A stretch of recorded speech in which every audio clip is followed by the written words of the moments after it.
Okay, good evening, folks.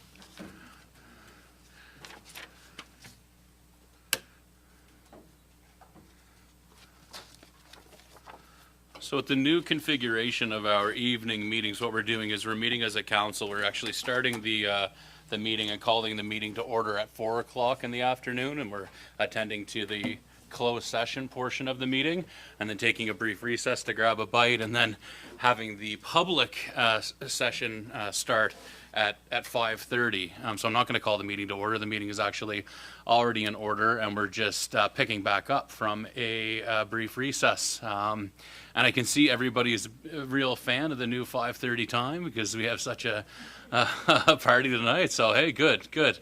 Looks like you got to like that when we make a change and we respond well as a community to it. But I will recognize that we're in Mi'kma'ki, which is the traditional and unceded territory of the Mi'kmaq people. We're all treaty people, and we have responsibilities as treaty people.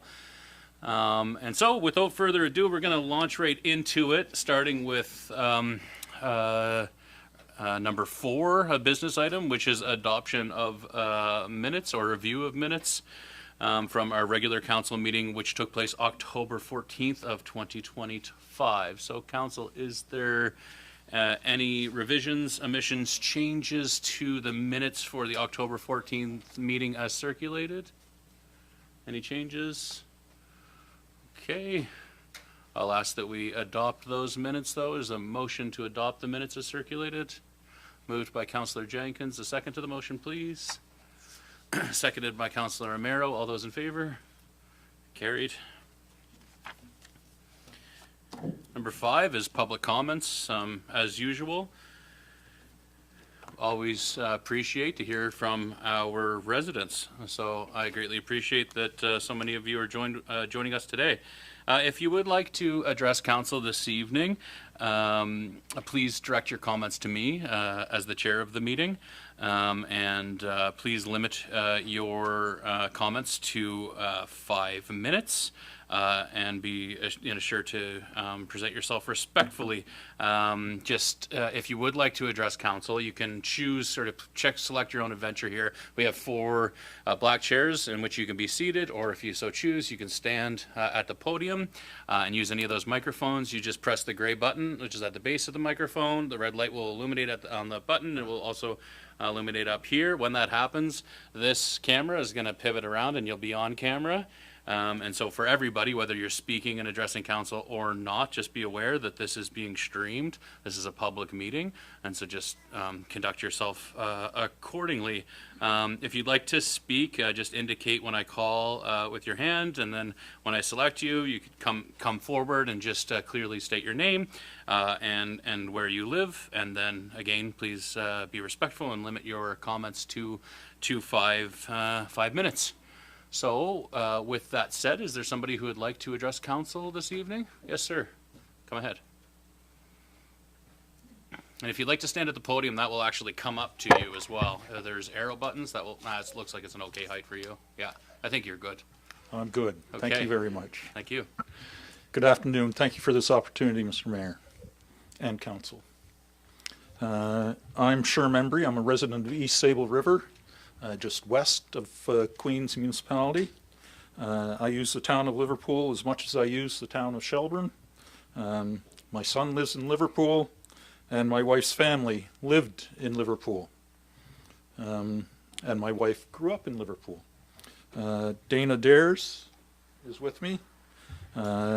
He is a resident of Sable River, also very close to Queens County. And for many years he ran a business in Liverpool. We wish to support the recommendation of your staff on road trails to develop a bylaw for road trails in Queens County. I'm here to support that recommendation of your council. I see it's on the agenda with a staff report that's in your council packages. I'm a trail manager in Shelburne County, a director of the Shelburne County ATV Association, and the treasurer of the Woodland Multi-Use Trail Association in Shelburne County. Dana is the secretary of our 2 organizations. Over the past 30 years, we have developed, operated, and managed 79 kilometers of shared multi-use trail across Shelburne County. They are part of the Trans-Canada Trail. And they're connected by road trails established by the province and by the town of Shelburne. Our aim, as is the aim of many others, is to have a shared multi-use connected trail around southwest Nova Scotia. Some of our wonderful partners are the municipalities of Barrington and the municipality of Shelburne, who have provided us with annual maintenance and capital funds, as well as other support. We also have had support from the town of Shelburne, who have implemented road trails through their town to connect trails and give access to amenities. We and they are pleased with the implementation in the town of Shelburne. The road trail report you have on your agenda today is very thorough. It's well written, and it's clear in its conclusion and recommendations. You are part of the development of a connected trail around southwest Nova Scotia. We would encourage your support of that report's recommendation to develop a road trail bylaw in the region of Queens Municipality. Thank you.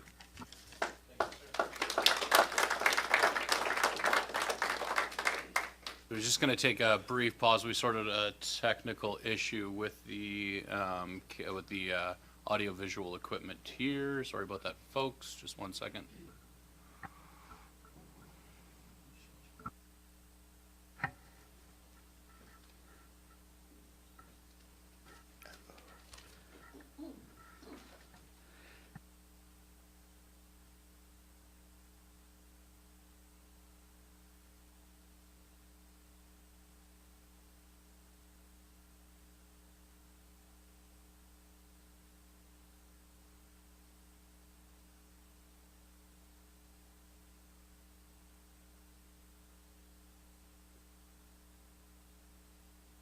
No, we got you. We didn't get your visual, but sorry, you got a face radio anyway, huh? I can say that because you don't vote here.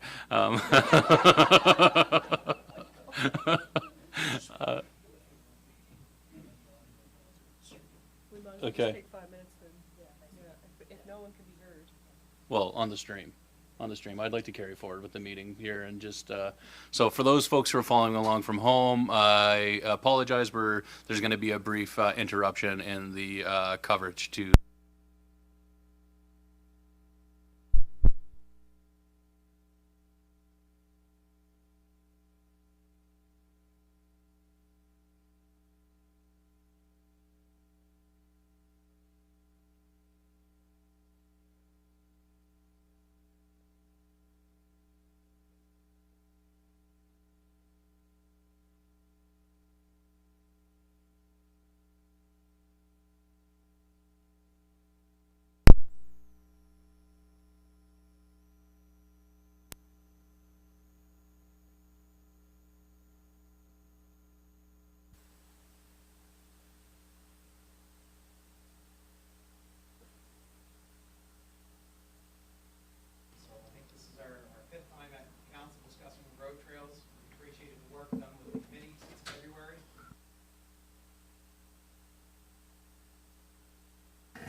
Thanks, Steve.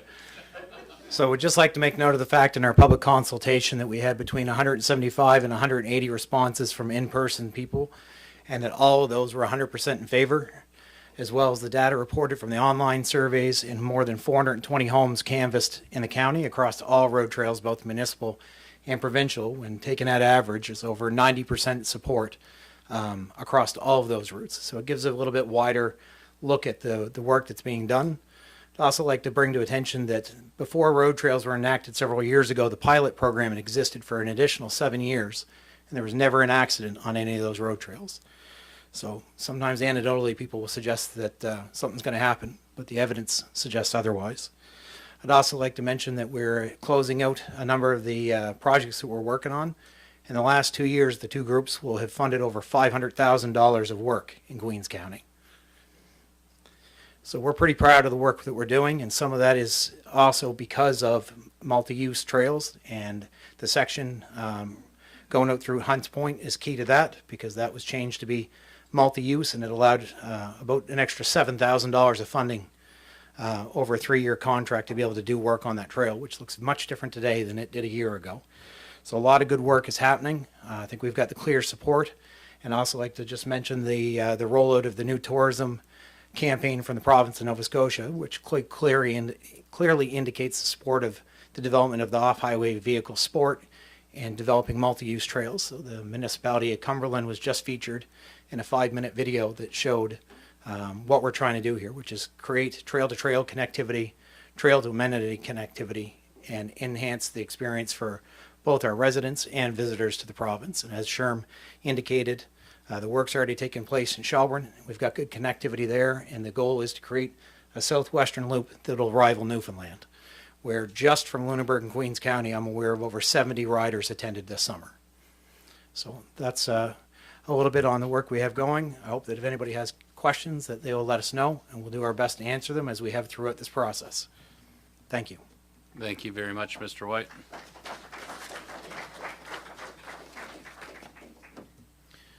I'm going to take a guess that there's a number of you folks who are here to speak in favor of the off-highway vehicle road trails connectivity project or staff report that we have on the agenda for today's meeting. Could I see a show of hands? Just who's here to support the off-highway vehicle, the recommendation by staff to move forward with an off-highway vehicle? Okay. So there's a fair number of you, okay? We hear you loud and clear. I want to emphasize that this has been what I think is a really, really great example of what we can achieve in coming together and working effectively with community groups, the ATV Association, the Roads Trails, our engineering department, our folks in economic development, really working together effectively as a community on what is, I think, a really valuable project. And so I just want to applaud everybody who's been involved in that working group. I see a number of you that are here. Is there anybody who would like to speak to a different business item and address the council on a separate item? Yes, please come ahead, ma'am. Yeah, come forward. Thanks. Wherever you feel comfortable there. Okay, well. So you want to, there you go. You got it. Okay. I'm Crystal Carson. I live here in Liverpool. I bought a house here a year ago, August 1st. And I'm just here to talk about the chicken bylaw that's in town. That was made in 2015, some amendments to it, allowing people to have chickens in town as long as they adhere to regulations and the rules, and that's not happening. So that's why I'm here. I have an issue with rat infestation now because of the chickens. Like I said, I bought the house a year ago, and in a year, the damage to my property is awful. I have pictures and videos, but I guess that won't help now. But, what else can where was I going?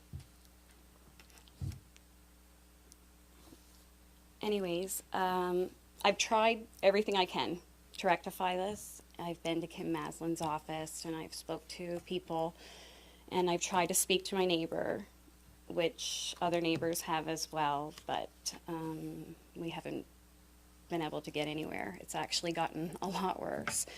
So at this point, The chickens are bleeding.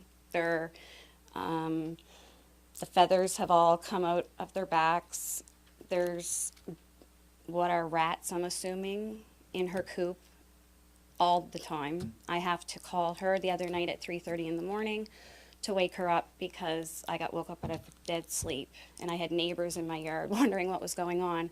There was something in the coop killing the chickens.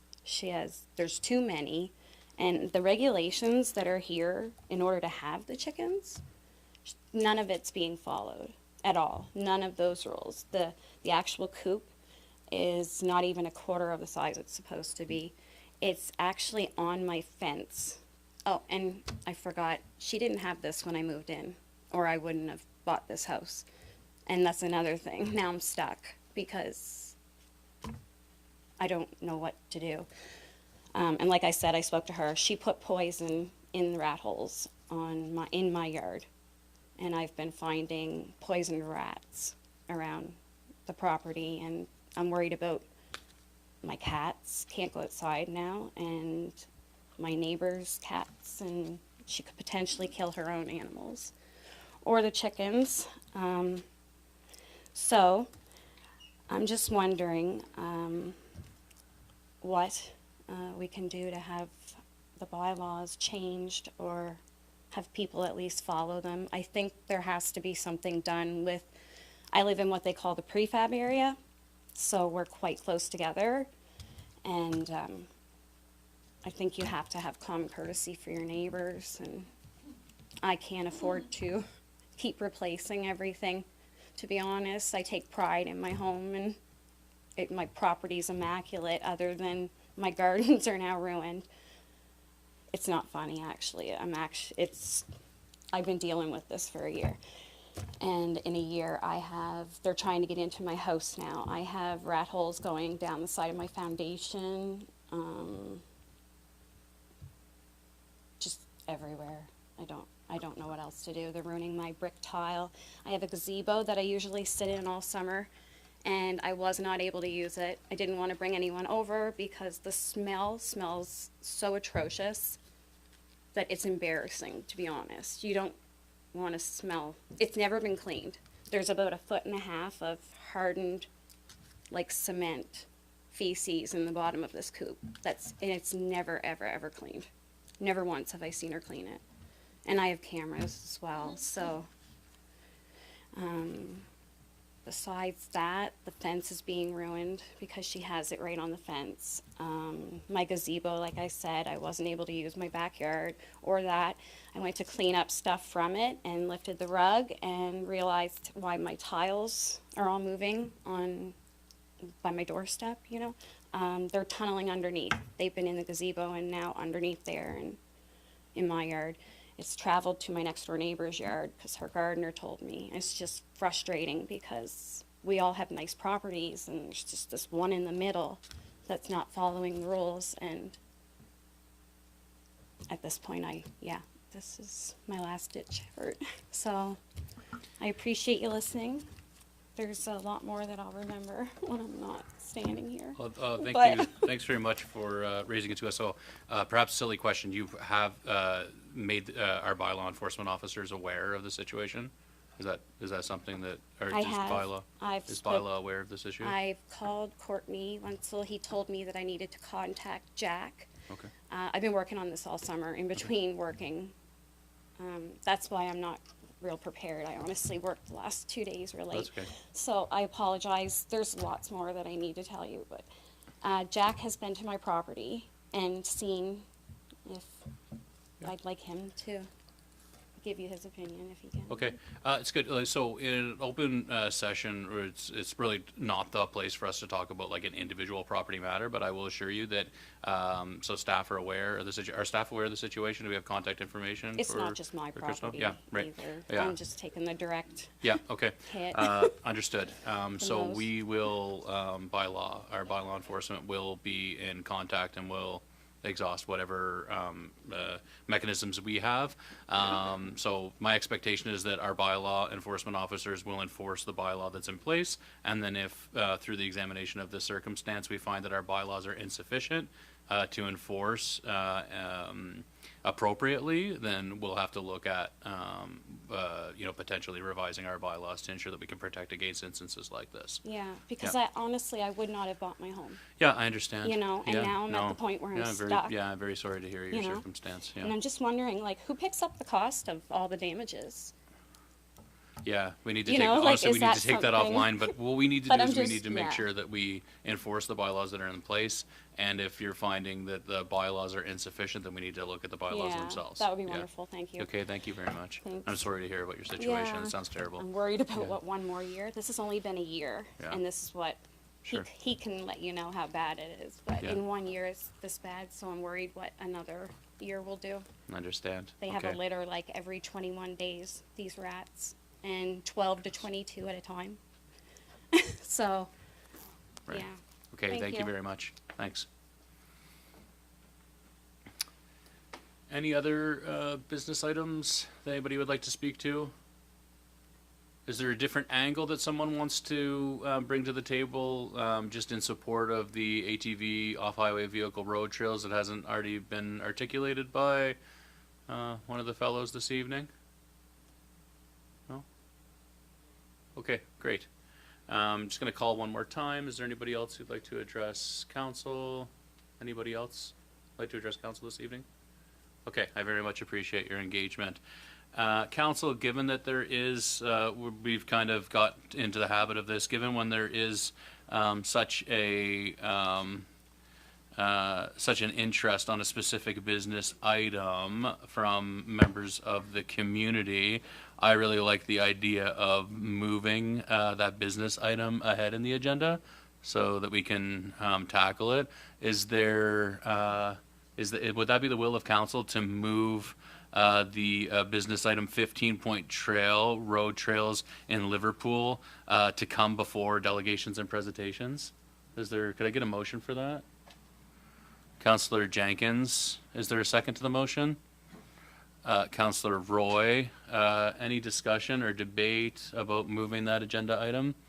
Okay, it needs 2/3 majority to alter the agenda while we're in open session. Is there a 2/3 majority? I'll ask the question. All those in favor? Okay, great. So then, Richard, if you could please come forward and provide your presentation with respect to 15.2 on road trails in Liverpool.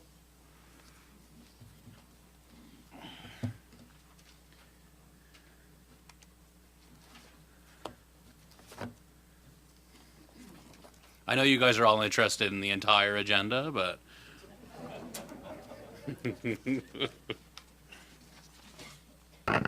Mayor Christian, councillors, good evening. Thank you. So yes, I am presenting the staff report in the conclusions, the research findings and the recommendations of the ad hoc committee that council set up in February 2025 on the designation of road trails in Queen's County. So I'm hoping is a fairly comprehensive report. I'm not proposing to go through the entire thing with you. So what I will do is just read the summary for anyone watching or is unfamiliar with the topic, and then open to questions if that's okay. So in February 2025, Council directed staff to create an ad hoc committee to research and make recommendations about the designation of road trails in Queen's County. Staff engaged with a variety of public engagement tools and consulted with the Traffic Authority and other municipalities. Staff recommend that Council for the Region of Queen's Municipality direct staff to draft a bylaw that designates 5 sections of road trails on public roads in Liverpool.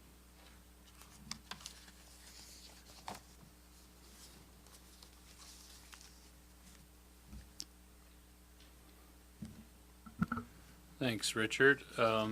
Council, any questions for Richard on the contents of the report? Questions for Richard?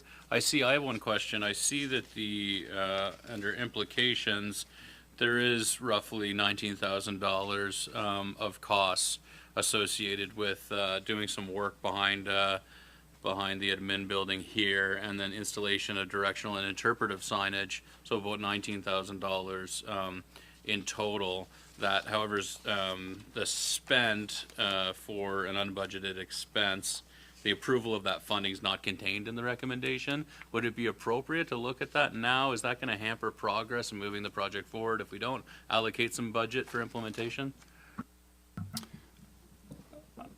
So I think there are 2 points to that. The first one is that there is a very good chance that we might be able to attract funding for this.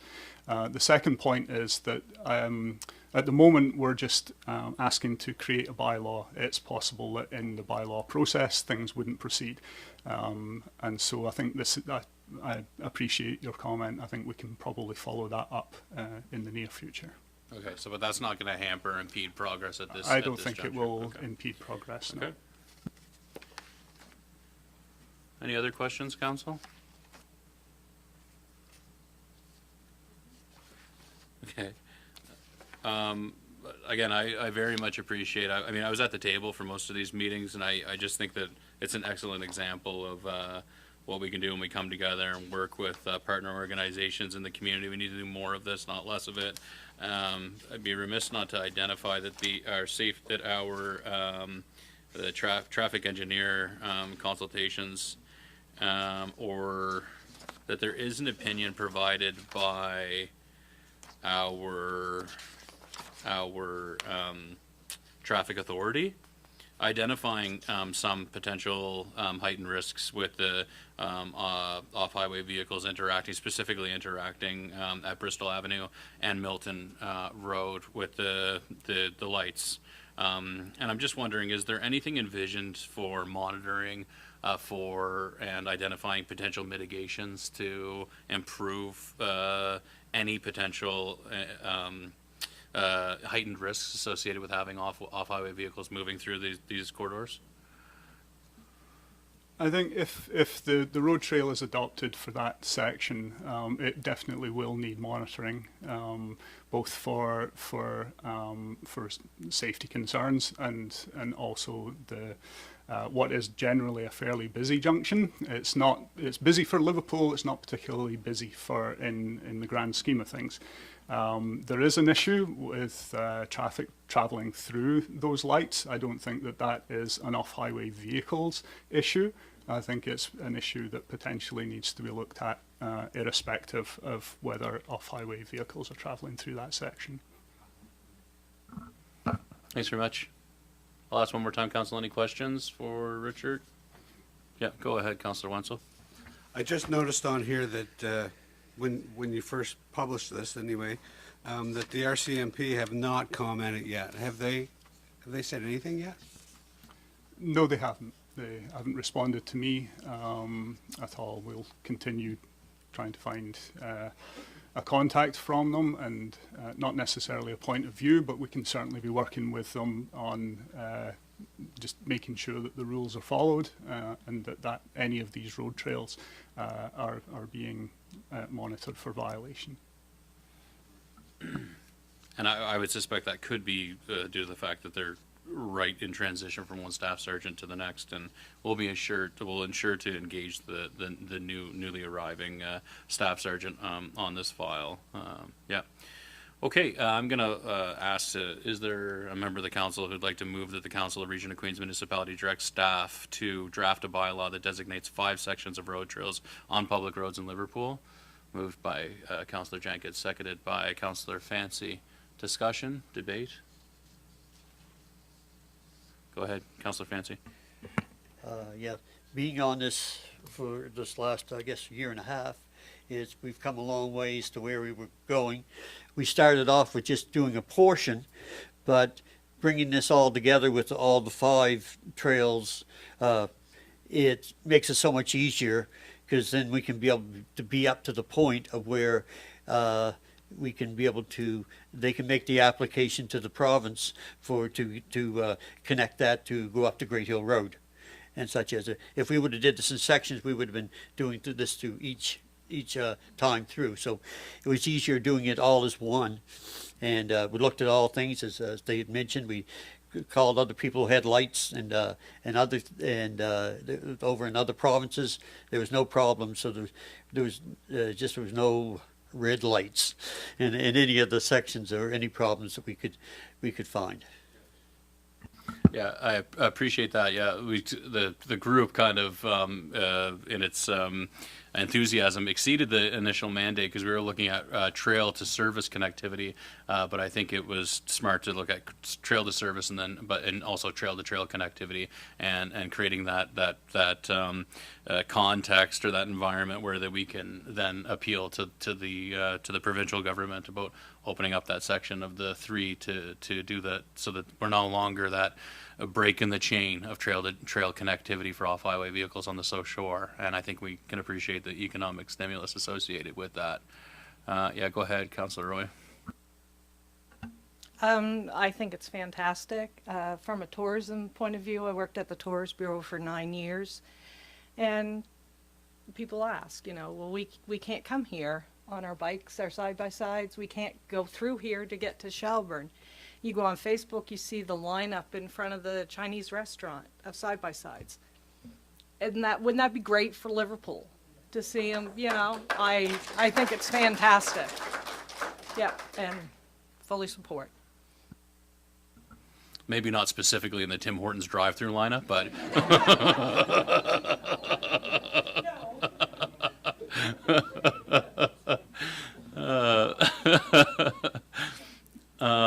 any other discussion? Is there any member of council who would like to raise a counterpoint, just in opposition to the recommendation?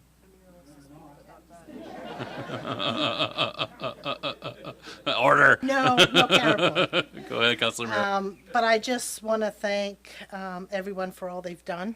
It's been a lot of work. And I do appreciate Route 2 also, that takes you onto Lawrence Street and then on the Wolf and the Trestle Trail instead of going through the properties. That was a big hang-up when we started this, so I do appreciate the thought that's put into all this. Thank you very much.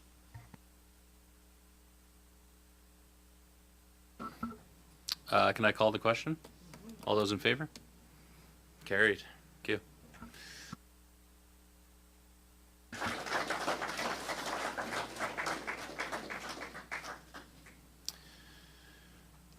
So you don't have to stay if you don't want to. But we have no delegations and presentations.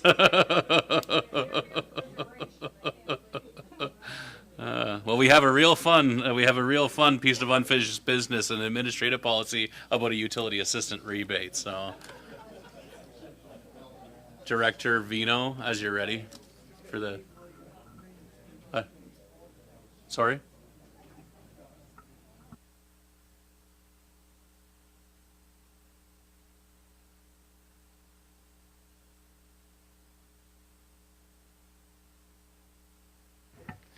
I know that we already had public comment, but on behalf of both groups, this has been a process that we've been working on for over 2 years with 2 different councils, actually.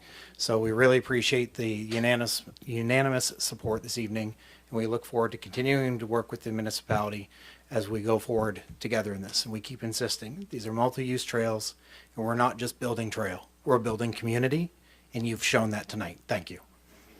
Thank you, Dave. Yeah, thanks for your efforts. Greatly appreciated. So, Director Vino, could you please just provide an update on the utility assistance rebate that we've been working on? Sure. As council remembers, in the last meeting, I brought forward a draft of the policy. So I'm just going to read some of the background over for those of you who might be listening or watching who weren't familiar with that. In the 2025 and 2026 operating budget, $15,000 was included to fund a rebate program for utility users. At the June 24th, 2025 regular meeting, Council approved the following motion. That Region of Queens Municipality applied to the Nova Scotia Regulatory and Appeals Board for changes in its rates for water and water service, fire protection to the Region of Queens Municipality, and changes to its rules and regulations for customers served by Region of Queens Water Utility, as set out in the water rate study prepared by G.A. Eisner Consulting Limited in association with Blaine Rooney Consulting Limited. A hearing is scheduled with the Nova Scotia Regulatory and Appeals Board on November 19th to review the proposed rate changes. This study was conducted because of the utility's significant operating deficit.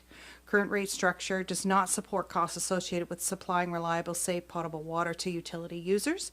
Rate increases are proposed to be approximately 103% year 1, 5% year 2, and 3% year 3. Council recognized the impact these increases, if approved, would have on users of the utility and included a rebate in the 25-26 operating budget that would mitigate part of the increase for qualified residents. The policy was originally brought to Council at the October 14th meeting, where Council requested a small change to the policy that the requirement for the utility bill to be paid in full be removed. Any questions for Director Vino?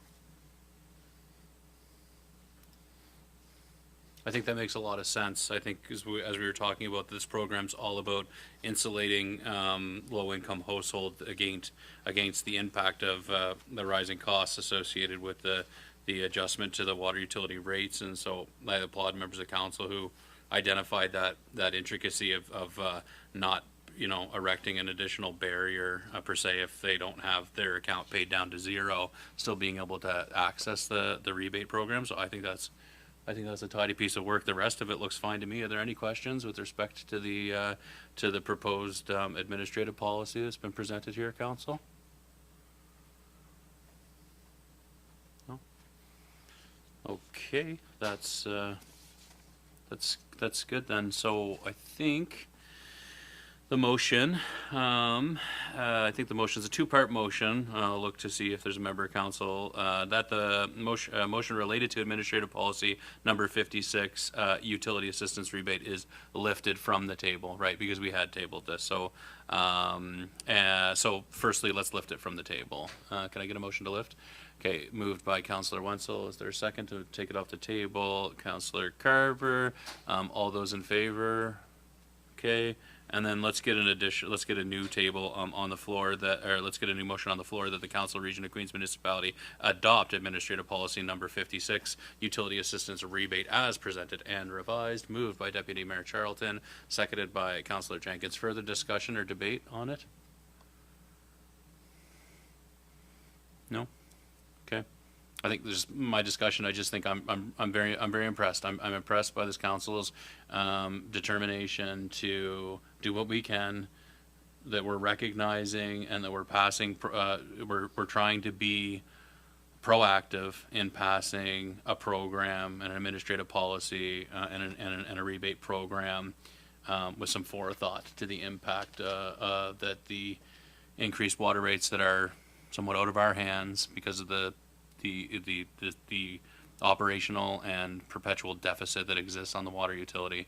And so I'm proud of this piece of work, and I thank the staff for your efforts in helping us with our vision to get to a place where we can feel good about the fact that these water rates are going to impact a lot of our residents. So I appreciate it. Thank you very much. All those in favor? Carried. No staff reports tonight. Do have some bylaws and policies to look at. The first of which is 9.1, the operational policy on records management. And so I will invite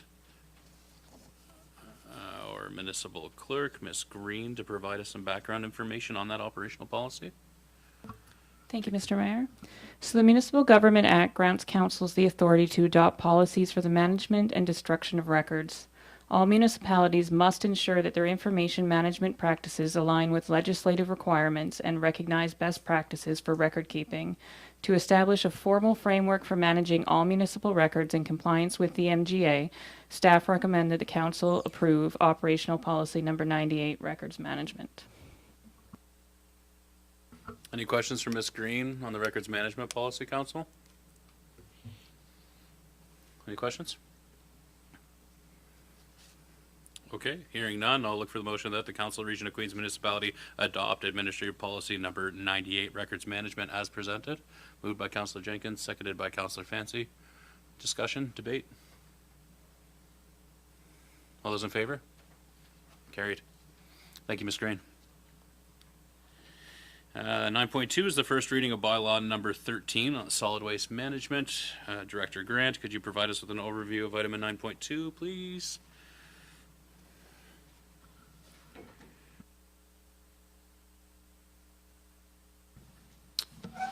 Thank you.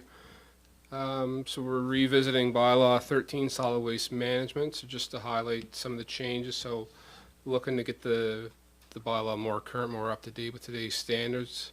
And just specifically some of the major changes or supposed changes, clause 9 and 11 as they relate to private road collection. Clause 13, 18, and 19, so getting into the transition to clear bags, specifying the blue bags for recyclables, and trying to move to that 3-stream system.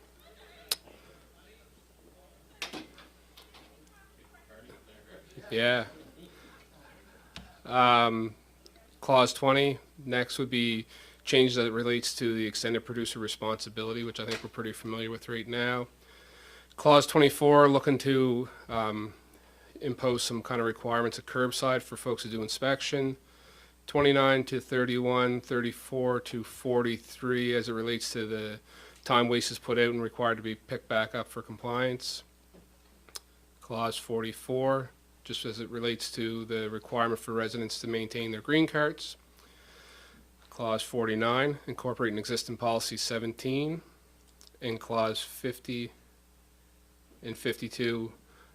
Clause 50 probably the most detailed one as it relates to commercial containers in the community, where they're placed at, requirements of their construction, leakage, that kind of stuff. And 52 is a mechanism for us to enforce littering and that kind of stuff on as waste is taken to our site. And recognizing, I guess, the concerns are raised over the private road stuff. Clauses 47 to 50, just like to point out that there is no changes at this point to that section of the bylaw. This is the 2019 language, just with the explicit placement of operational policy 17 in there for clarity.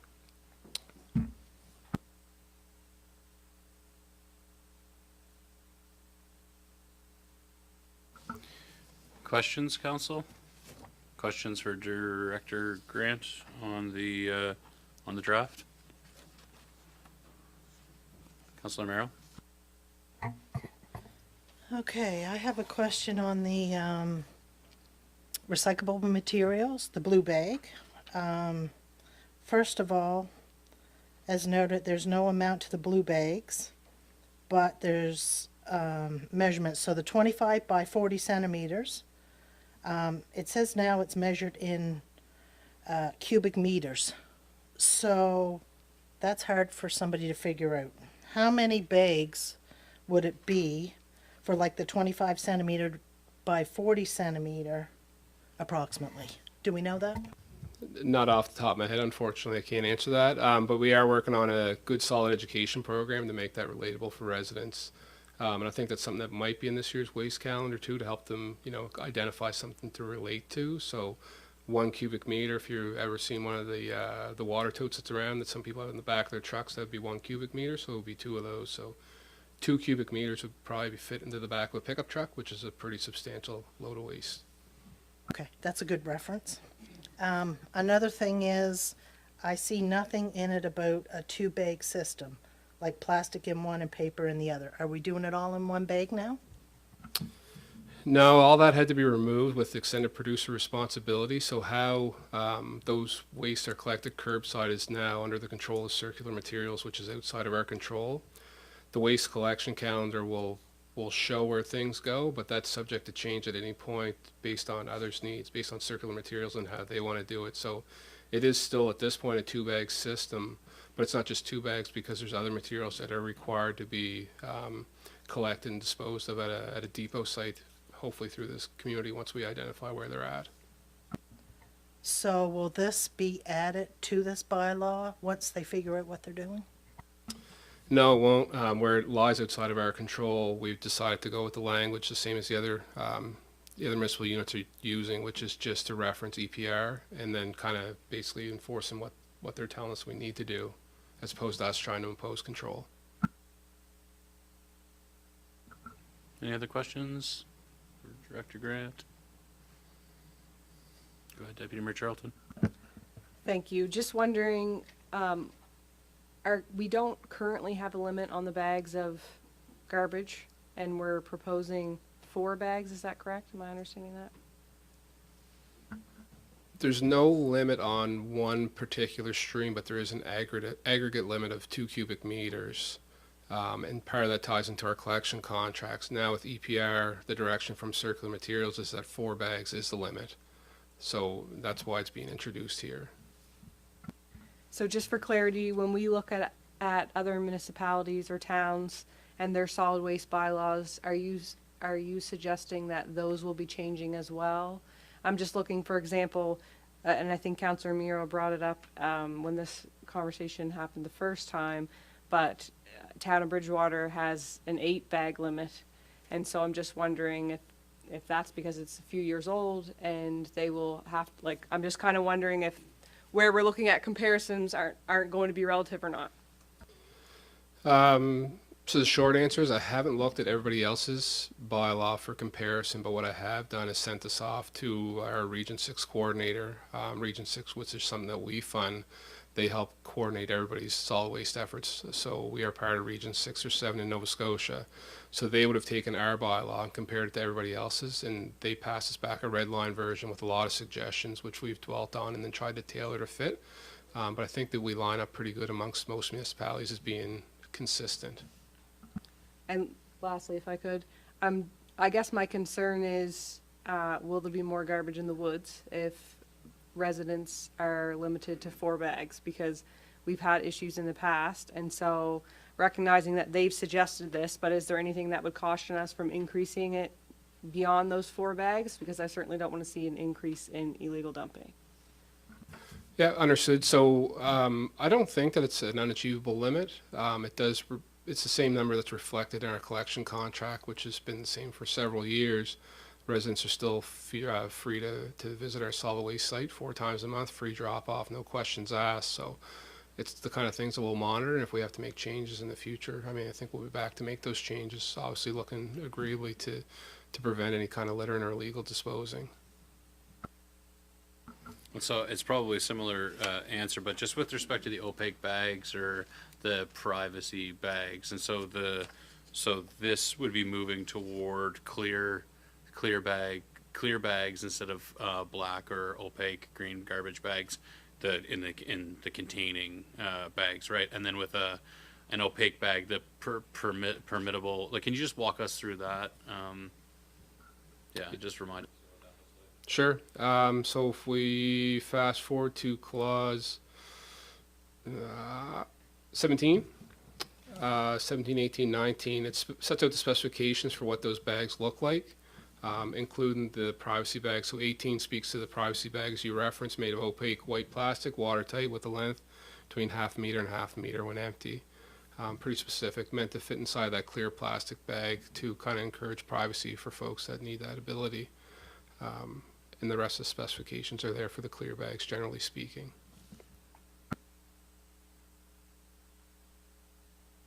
So that's bigger than like a kitchen-sized bag. That's like quite large. I'm just looking no larger than 0.7 meters by 1.2 meters. So that's a pretty large bag, that opaque bag that's permitted within there. Is that right? Yeah, the opaque is 1/2 meter by 1/2 meter. The other one okay. is, I think I'm it's sorry. like a 120 liter or 150 liter I bag, see, a typical large garbage bag size. The 1/2 meter by 1/2 meter would be the typical kind of kitchen catcher size that you're suggesting.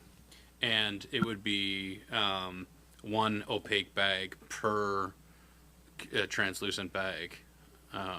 It would be the approach here.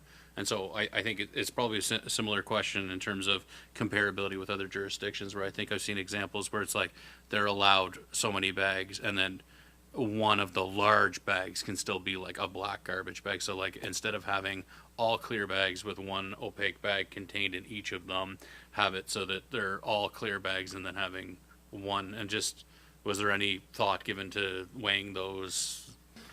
Yeah. No, I think the language and would suggest, I guess, with consideration to our Region 6 coordinator, was just consistency. So folks coming from out of county, in the county, that they see the same or similar kind of requirements from place to place.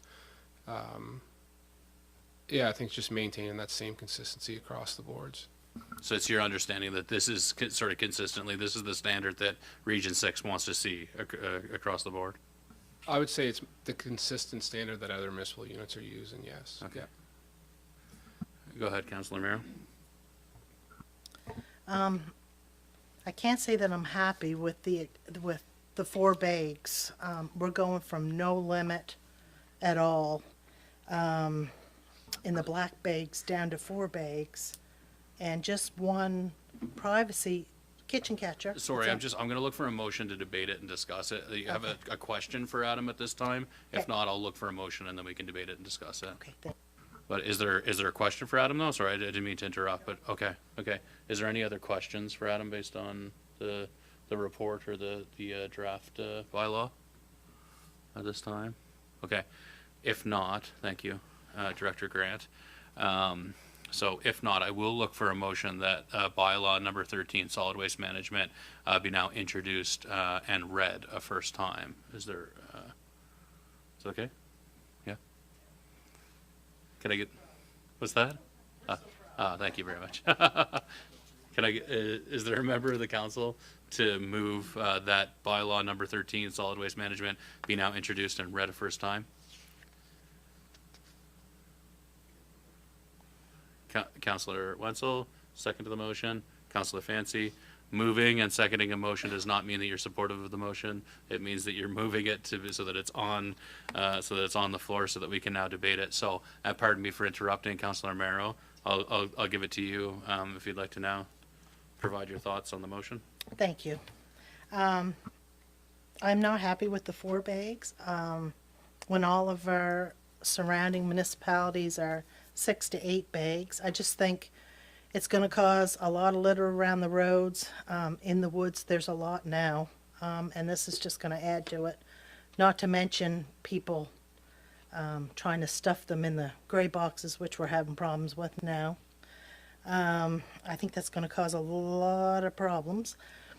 And it's only 1 kitchen catcher bag per pickup. It's not in every bag.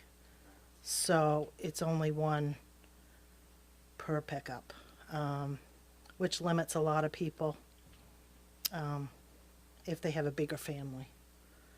So I'd like to see it go to at least 6 bags, one of them being a full black privacy bag. And I think that would help.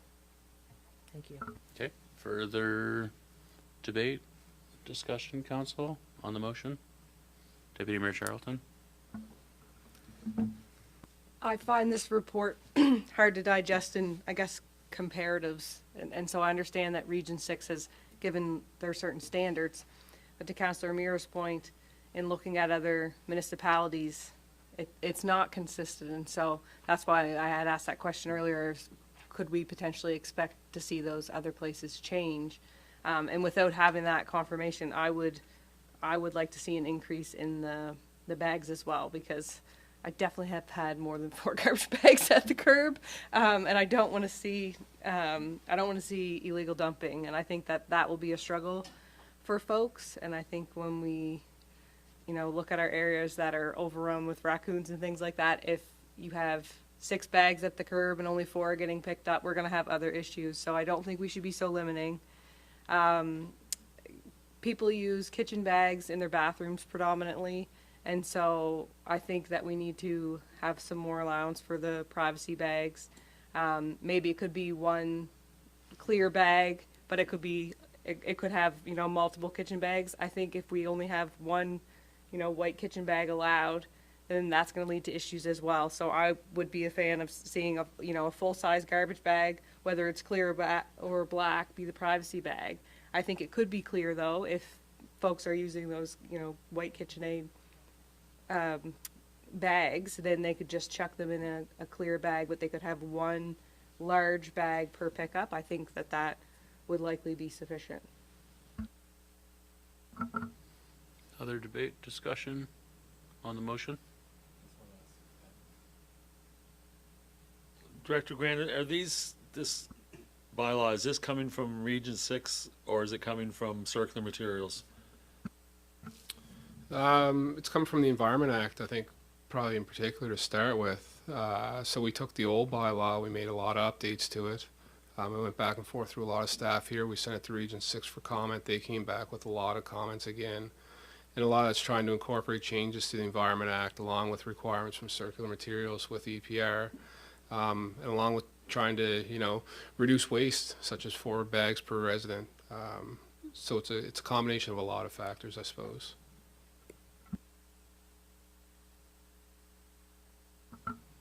Any further, Council? I appreciate the work, Adam, but I'm going to concur with Councillor Romero. I do believe that we're going to get in more trouble if we're only allowing 4 bags, and I'd like to also like to see 1 black bag, privacy bag.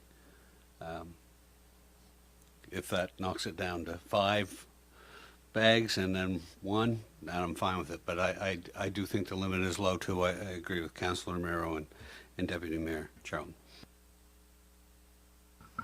Yeah, I just wanted to highlight, and I appreciate Director Grant, that you identified an element within the bylaw that's contained on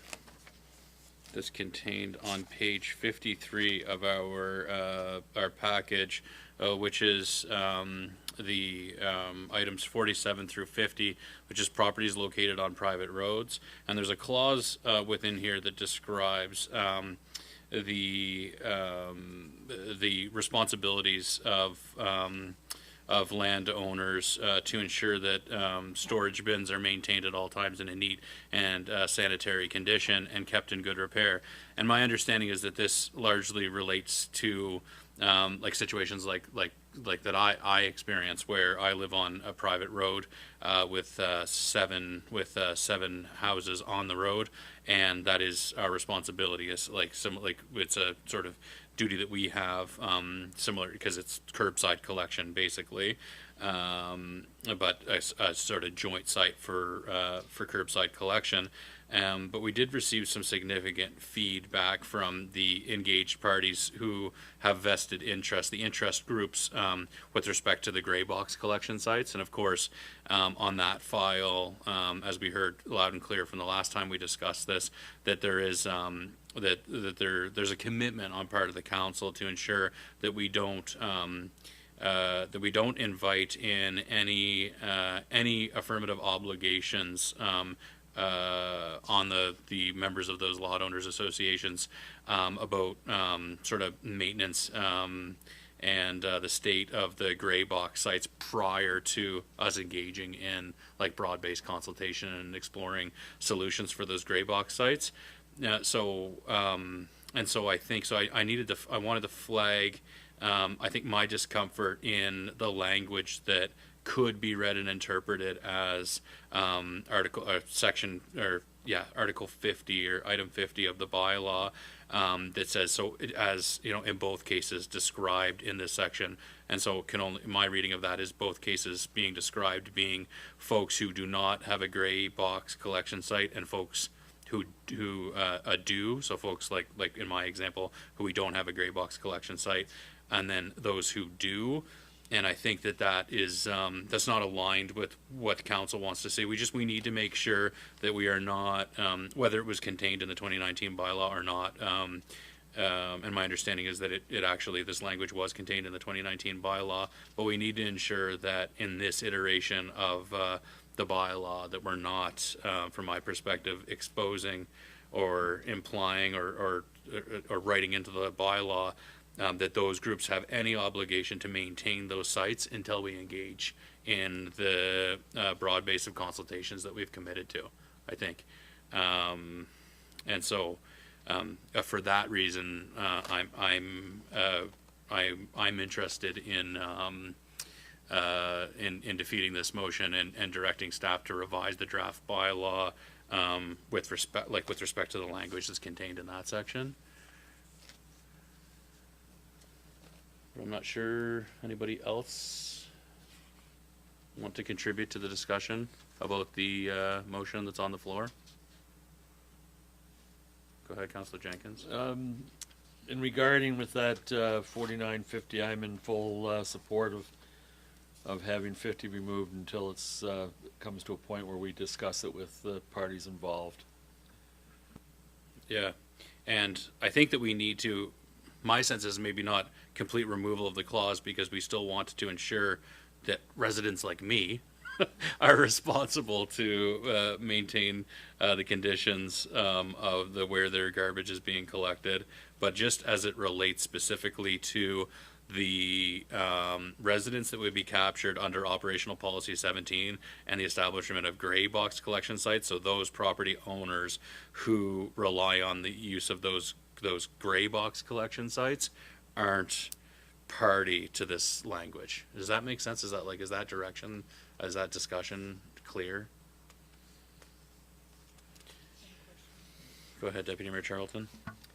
So just for clarity, if the will of council is to increase the number of bags, and to allow for one large bag to be a privacy bag, does it, I guess, what makes the most sense? So we would suggest those amendments. There's been an amendment suggested to clarify around gray box collection, and then would that come back at our next council meeting where we could move this forward? Because I do understand that there is a time sensitivity around this as well. So yes, you would defeat the motion that's on the floor, and Mr. Mayor would read the amended motion. It's asking staff to return with the bylaw to include the changes suggested by council tonight. I've counted days. It can come back on the 12th. And if you move it forward to second reading, it can come back for second reading on the 25th. And it is in force as soon as it is published. So we will make our deadline or very close. And so in the interest of, trying to get to a first reading, that is going to enjoy the support of council. I just want to be really clear about the discussion that we're having here. And so just with respect to the number of bags, because we do want to align to the environmental standard that's being highlighted. We want to align to the emerging environmental practices. And so I just want to be clear about what council's expectation is, or what council would like to see with respect to the number of bags, or and the opaque bags, and because I'm not crystal clear on that. Do you want to clarify what your expectation is, Councillor Mero? Yes, so I would like to see the residual waste be 6 bags. They will be in clear bags, but 1 bag being a full black privacy bag. That's what I'd like to see come forward. Because if not, I just feel that we're putting too many restrictive measures here, and then it's going to lead us into a process that we're going to have to try and fix. Is there any further discussion or thoughts on that? Okay. And then, so I think then it would be appropriate for staff to look at that, to investigate, seek further information, and try that out for size, and then perhaps that we could workshop the language a little bit so that we could get it so that it's ready to come to council in such a way to meet those expectations of council, and then for another formal reading. Okay. Any further debate or discussion? Okay, I'm going to ask the question. I'm just going to restate the motion that is on the floor, is that the bylaw number 13, solid waste management, be now introduced and read for a first time. And so I'll ask all those in favor of this motion. All those against it? Okay, so the motion's defeated. And I'll just look for a new motion that council directs staff to revise the draft of bylaw number 13, solid waste management, to incorporate council's suggested changes and bring the revised draft forward for first reading at a future meeting. Moved by Deputy Mayor Charlton. Is there a second to the motion? Seconded by Councillor Romero. Debate or discussion on it? All those in favor? Carried. I do thank staff for their continued efforts and patience in working through what is going to be a bit of a shift to our residents' experience with the curbside pick up a solid waste. So I thank you, Director Grant. Okay, I believe that's it for bylaws and policies. How we doing? Do people need a brief bio break? Council, brief bio break? Okay, I'm gonna call for a brief recess. Let's please reconvene promptly at 6:40. Thanks.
Okay, we're back in session here, folks.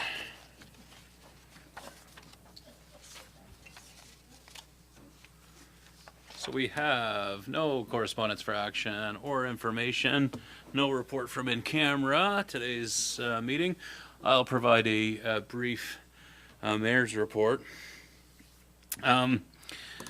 So first and foremost, I think the Region of Queens Municipality is deeply saddened by the news of the passing of a two-term councillor and a valuable member of the team at Hillsview Acres, Raymond Fisk, earlier, or I guess last week.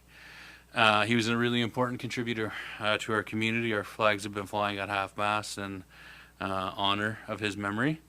There is a visitation at Channel's funeral home tonight. It's getting started here shortly. A number of our staff will be attending that and aren't joining us in council chambers today. As a result, there's also Masonic service at 7:30 this evening, and a funeral will be held at the Greenfield Baptist United tomorrow afternoon. But please, if you could just join me for a brief moment of reflection on the contributions and legacy and unfortunate passing of Mr. Fisk.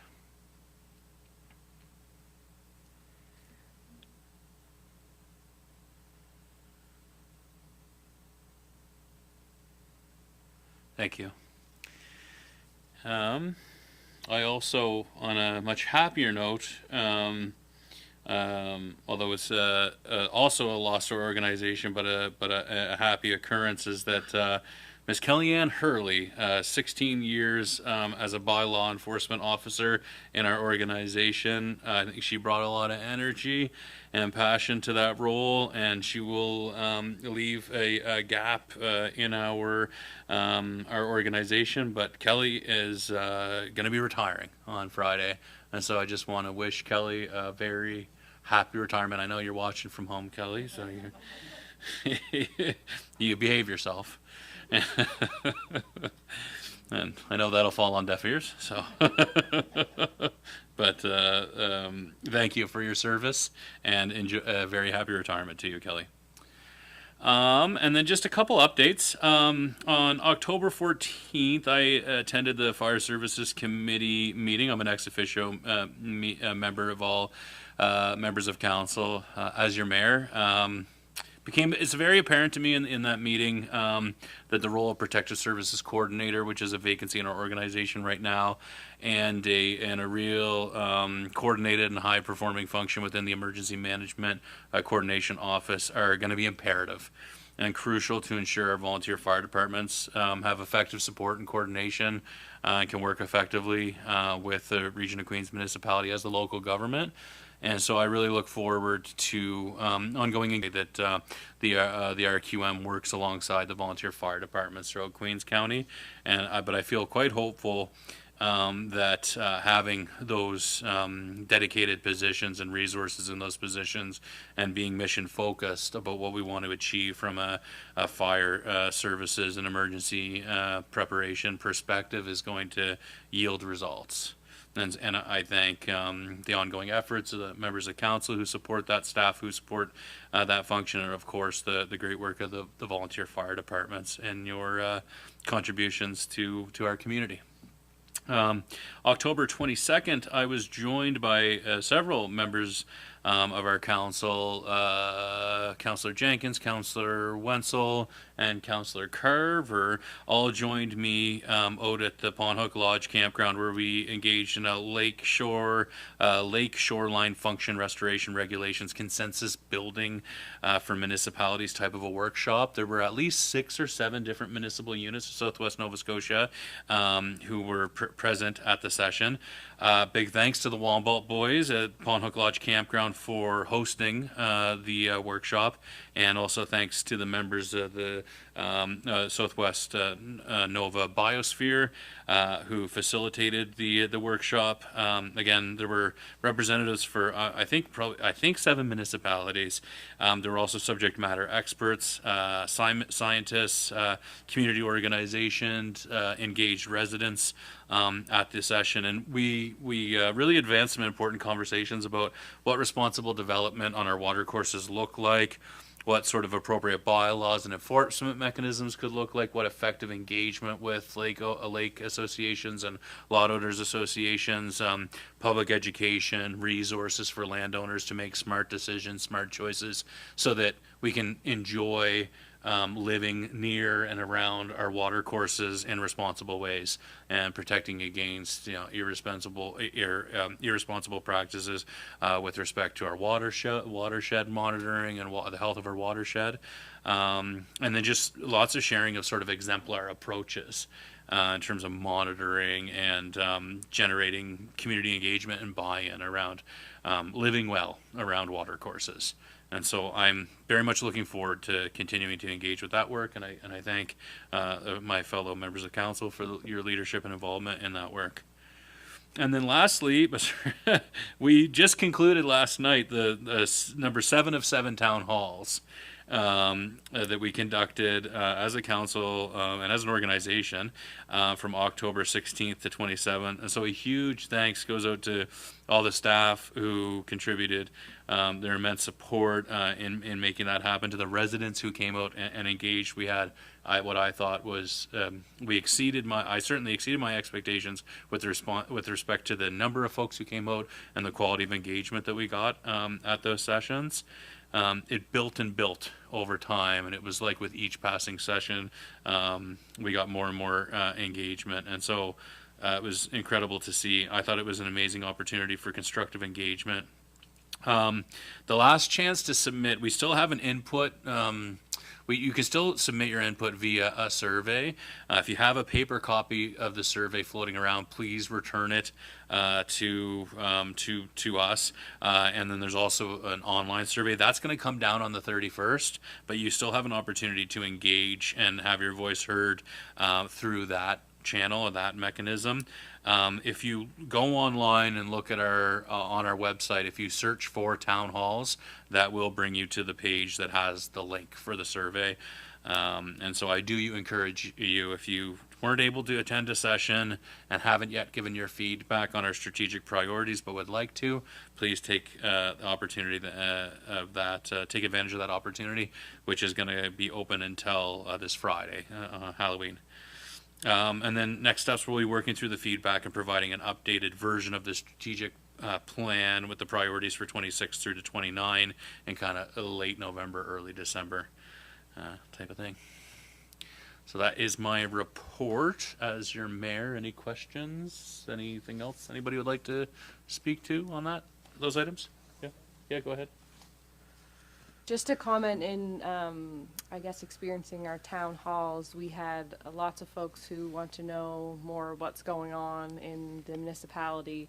And I know from a councillor perspective, having these mayor reports at the council meetings are really helpful. Sometimes we get to go and attend the same things the mayor's at, but not always. And I think it's a really great opportunity for the community to understand what's going on. So I just wanted to flag that we've asked people in our community to sign up for the Engage Queens website.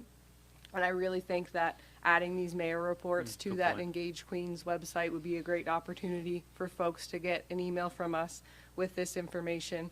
I do recognize that it does become a part of the minutes, but not always the easiest for people to navigate. And if they have signed up for that, to say, we do want some information, I think this would be a great opportunity to do that while we figure out how we're going to utilize Queen's Crown and things and what kind of information we'll put in. So I just wanted to suggest that to see if other people felt the same, so I think that would be good value for our residents. I'm certainly happy to have that included. And just with respect to the Engage Queens, so that's like a mailing list where you can get critical updates about what's going on with the municipality. Is that right? Like it's a email mailing list. Is that right? Yes, among other things. I'm not the correct person to ask, but if you'd like to call our communications officer up, she knows all things Engage Queens. Okay.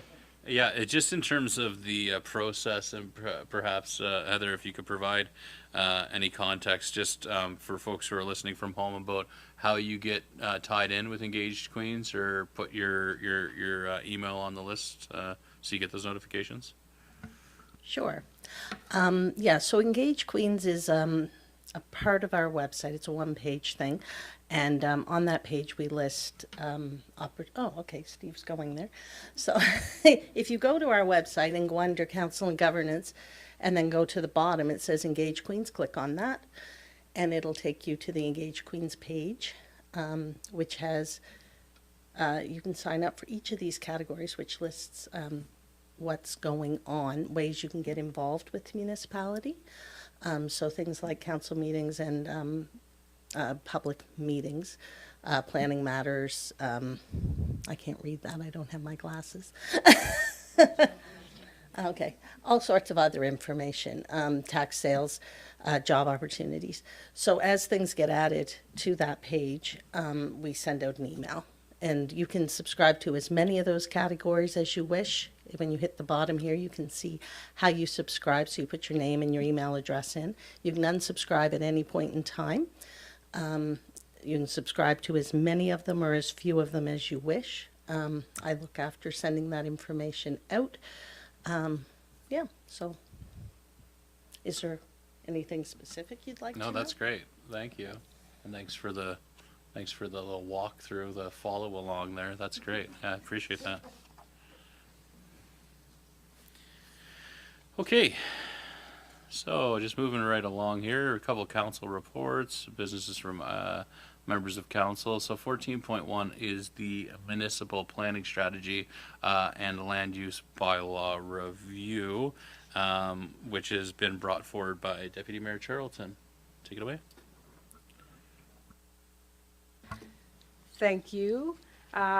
So as many folks know, we did adopt a new land use bylaw and municipal planning strategy in 2022, I do believe. And we have had some things pop up that are proving to be challenging. Other things that I think maybe we didn't think of during that time frame for the folks who are back for a second term.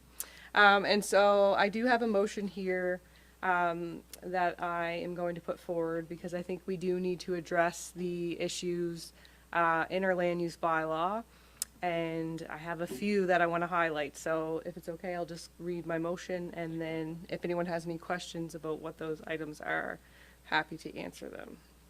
So I'd like to move that the council directs staff to commence a comprehensive review and revision process for the Region of Queens Municipality Municipal Planning Strategy and Land Use Bylaw with particular focus on commercial uses and allowances within residential zones, regulation and permitting of short-term rentals, the keeping of livestock within residential and rural zones, light pollution mitigation and related dark sky considerations, coastal protection measures and climate resilient land use provisions, and minimum property standards.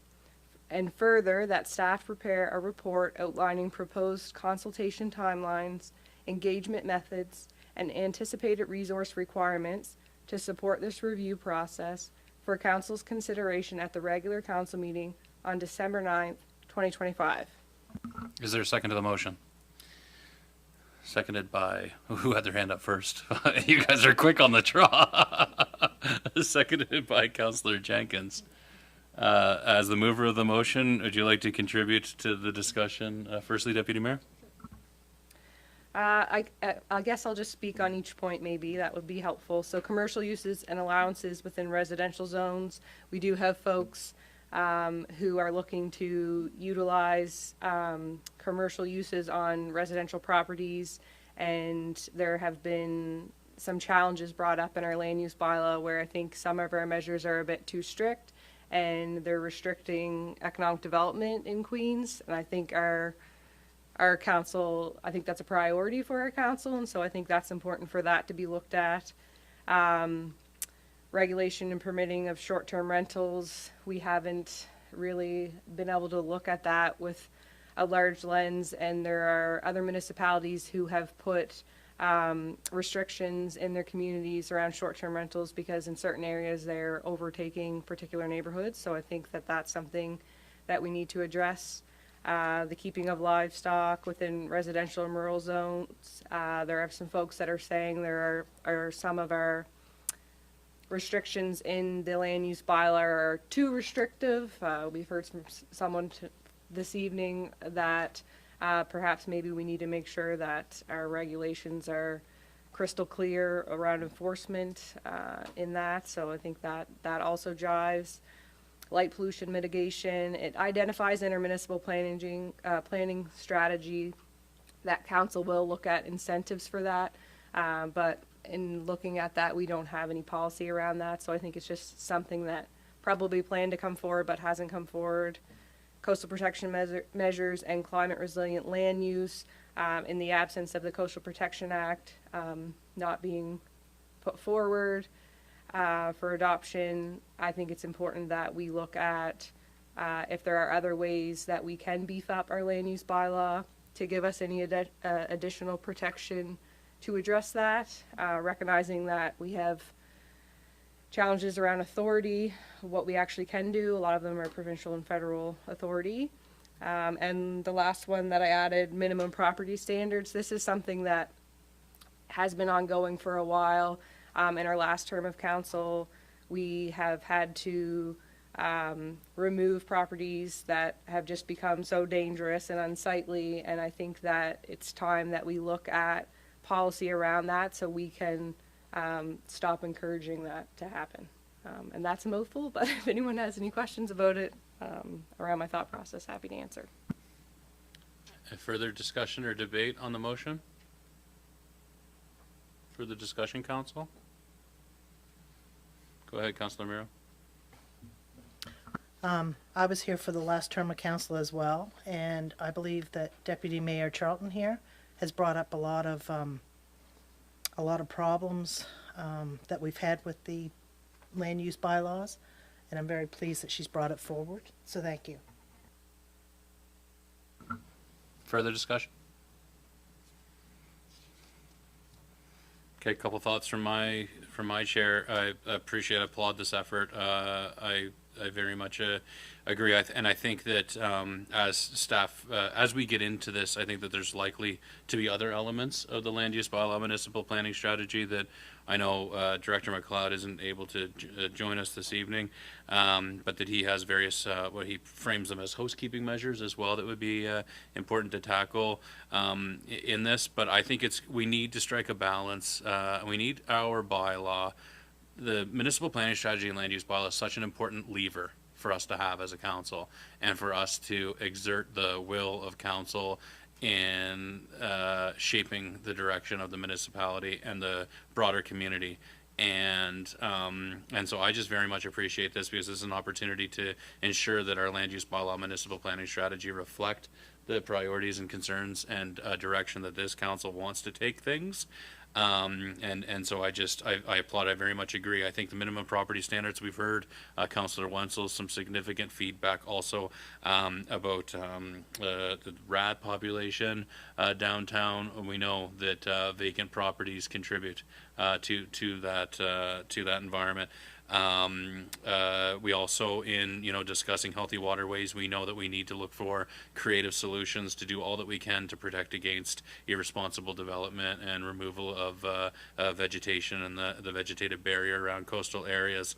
If we take dark sky considerations and value dark sky preservation seriously, then we ought to not have a dead end in our policy framework around it.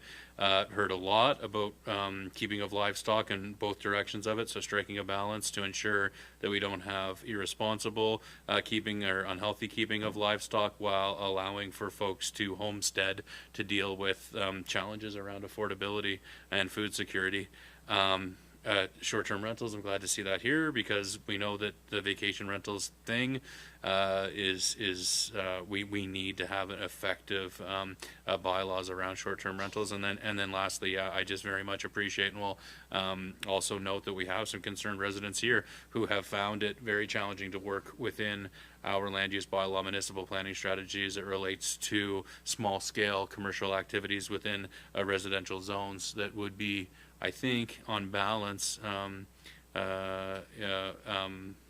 something that we should consider. And so I very much appreciate you bringing this forward. Is there anything else? Any other debate or discussion on the item? Go ahead, Councillor Wenzel. Just want to offer my time. Not that I'm looking for more to do, but when we're talking climate resilient land and coastal protection, keep me in mind, and I'm more than happy to share what I have. So you hear it here first. Councillor Wenzel wants a role on the committee. All those in favor of the motion? Carried. Thank you. Second piece of business coming from members of council is a review of bylaw number 3 on dogs. Councillor Fancy, I'll turn it over to you for that. Yes, it's always the process, which I always have a problem with, but we have a motion here, so should I be bringing forth the motion first and then talk about it? Okay. Okay, so the motion reads that the council directs staff to initiate a review and update of bylaw number 3, dogs, with particular emphasis on establishing clear provisions for the identification and mandatory muzzling of dangerous or reactive dogs, examining the legality, safety, and potential restriction or prohibition of electronic or ultrasonic barking deterrent devices, and developing more stringent guidelines, enforcement measures, and penalties related to persistent or excessive barking. Further, that the staff prepare a report for council's consideration outlining recommended amendments, enforcement implications, and any necessary public consultation process arising from this review. Is there a second to the motion? Seconded by Councillor Jenkins. As the mover of the motion, Councillor Fancy, I'll turn it back to you for the first discussion on the item. Yeah, I always say excuse me because I had some work done on my nose and I sound so nasally, but anyway, as long as you can make me out. So we've had several incidents over the years here with the dog, with dog-related issues, and we got to think of who we had here. We had Kellyanne, now we got Brenda. They've got a lot on their plate, along with trying to look after the dog bylaws, and there are dog bylaws. Forgive me for the pun, but it doesn't have any teeth. It does. They can't seem to get forward with. You like that, didn't you? So some of the concerns after talking with Brenda and looking at incidents in particular of late is that some of the language I'd like to see them consider and review is that first off, when a dog bites someone, right now the fine right now is $237.50. That's put out by the province, and it's a summary offense tickets, and we have no control over it. Whatever all these bylaws fall under that one price, and that's it. So there's something we could be able to ask the province for an increase, and then the other is we do not have any language at this time around muzzlings and for animals that have already bitten someone. So someone who, if a dog, it's either right now is either give them the summary ticket and then they're back out again, or the dog is destroyed. So it's a matter of how bad the incident was. So there should be something in between, which is something is a muzzling, or if it's possible. I don't know what's possible and what's not. There should be stricter language and penalties for dogs that do excess barking. You know that we've heard that. I've had many calls. The dogs just will not be quiet. It's just bark, bark, bark, bark. So there needs to be something that we can give forward to our bylaw officer to be able to do something with it. Now, with that being said, is there anything that we can staff look into barking deterrent devices, and if it's legal to be able to do these things? If somebody has this, maybe they have to, maybe they can be able to, must be this or fined or whatever. These are just looking at different areas. Thank you, Councillor Fancy. I got a couple more though, too. Okay. Oh, I'm not finished yet. Then there should be a follow-up with anything that, if a dog bites or something, or some other issues that go along, there should be a follow-up with maybe a trained or certified dog trainer who could be able to say this dog is good now, it can come back in. Because who is it? We just all of a sudden we find and let it walk away and say that's the end of it. There should be something that has to, that they have to meet a certain standard before they come back into going around. And and just two other little things. We talked before about lifetime dog tags. That right now I think our dogs it's $10 per year for someone that's a dog that's altered, $30 per year for unaltered. To get a lifetime would make it easier to be able to implement it. And then last but not least, we have dogs that sometimes are running at large. They just run everywhere, and people say they were in my property, they were doing things. They might come and kill a chicken, or they might do something else. And we really will go back to the summary tickets, and that's where we go back to. Everything goes back to there. But if it's something that could be considered, that maybe having a chip having to be inserted under the skin if they were caught, and fined, that then they would have to be accountable to where they were before you would have them destroyed. It's just some suggestions that I have that maybe we can be able to help out our bylaw officer, that she can have more teeth in her work. Okay, thank you, Councillor Fancy. Any debate, discussion on the proposed bylaw? Yeah, go ahead, Councillor Wenzel. Just when I'm looking at my document, it says potential restriction or prohibition of electronic or ultrasonic barking deterrent devices, and then we're looking at trying to penalize people for excessive barking. You know what I'm trying to say with this? So we're going to prohibit devices to keep them from barking, but then we want to fine them for persistent barking. I can speak to follow that. You follow me on that? Like, yeah, I can speak to that. Sure. Yeah, I think that we're receiving resident complaints on both. We're receiving resident complaints that there's excessive and ongoing barking and persistent barking that is to the annoyance and frustration of adjacent property owners and neighbors. We're also receiving complaints that neighbors are putting up devices which the dog owners feel are cruel and which are emitting the frequency that is harmful or irritating to the dog. And so it's not their dog. The ones that are complaining, it's not their dog. They're complaining that the other people are using the device on their own dogs. No, or their neighbors' dogs. Yeah. But it's like it goes to a caller, so. No, it doesn't. No. No, yeah, they emit a frequency that the human ear can't hear it, but it to the dog is very uncomfortable.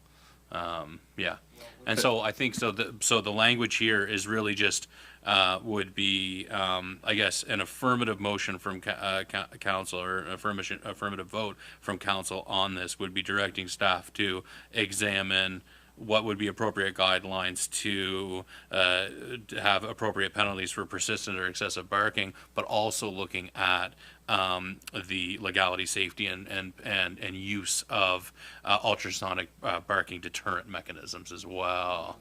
Yes, that's right. Okay. That's right. And